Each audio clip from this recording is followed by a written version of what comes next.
Imagine this. Everything you've ever posted online, every photo you've ever taken, every movie you've ever streamed, all of it, fitting inside something smaller than a grain of sand. Sounds impossible, right? Well, scientists are actually working on this right now. Using DNA, yeah, the same molecule that makes you. And this could completely change how we store information. The global Datasphere is expected to exceed 180 zettabytes this year. That's 180 followed by 21 zeros. And all of that needs to be stored somewhere. Right now, we use hard drives, SSDs, and magnetic tape for archives. But here's the problem.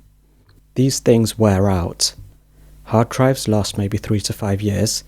Even archival tape degrades after a few decades. Plus, data centers consume about 1.5% of global electricity. They generate massive amounts of heat, need constant cooling, and take up enormous amounts of physical space. So scientists started asking, what's the densest, most stable storage medium in nature? And the answer was sitting in our cells this whole time. DNA is absolutely wild as a storage medium. 1 gram of DNA can theoretically store about 215 petabytes of data. That's 215 million gigabytes in 1 gram. For comparison, a typical external hard drive weighs about 150 grams and stores maybe 5 terabytes. So DNA is literally millions of times more dense. But here's what's even cooler. DNA can last for thousands of years if stored correctly. Scientists have sequenced DNA from woolly mammoths that died over 10,000 years ago. And unlike hard drives, DNA doesn't need power. You don't need to spin it, cool it, or maintain it. You just store it. So how does this actually work? The process has 4 main steps. Digital data, 1s and 0s, are mapped to letters corresponding to the 4 nucleobases that make up DNA, A, T, C, and G.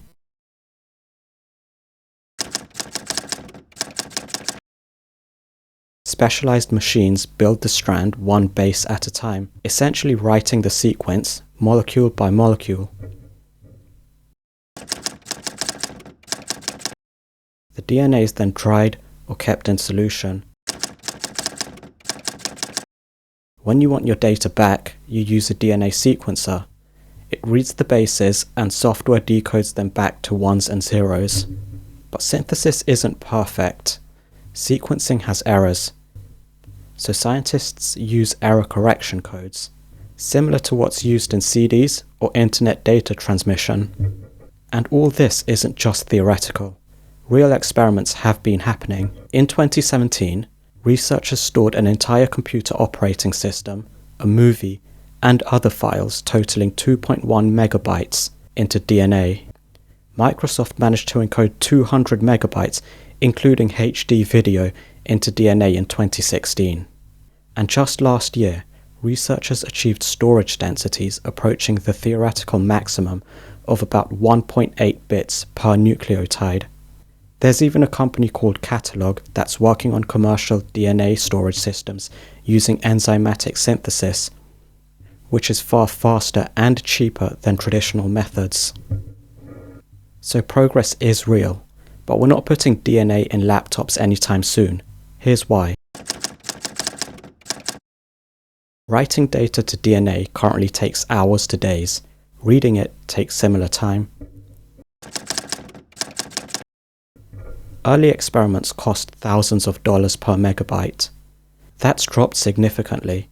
Some estimates put it at around $3,500 per megabyte now. But that's still nowhere near the pennies per gigabyte we pay for hard drives. With hard drives, you can jump to any file instantly. With DNA, you'd need to sequence potentially huge amounts to find your data, unless you organize it really cleverly. But here's the thing. Costs, synthesis, and error correction are all improving. This technology follows a similar trajectory to genome sequencing, which dropped 100,000-fold in cost over 15 years. So where does this leave us? DNA storage isn't going to replace your phone's memory, but for archival storage, things like historical records or large scientific datasets, DNA could be perfect. Cold, long-term storage that lasts centuries without power. We're probably a decade or more away from commercial DNA storage, but the fact that it works at all is incredible. Here's what I'm wondering though. When data and DNA merge, where does technology end and life begin? Let me know your thoughts in the comments, and if you enjoyed this breakdown, don't forget to hit subscribe.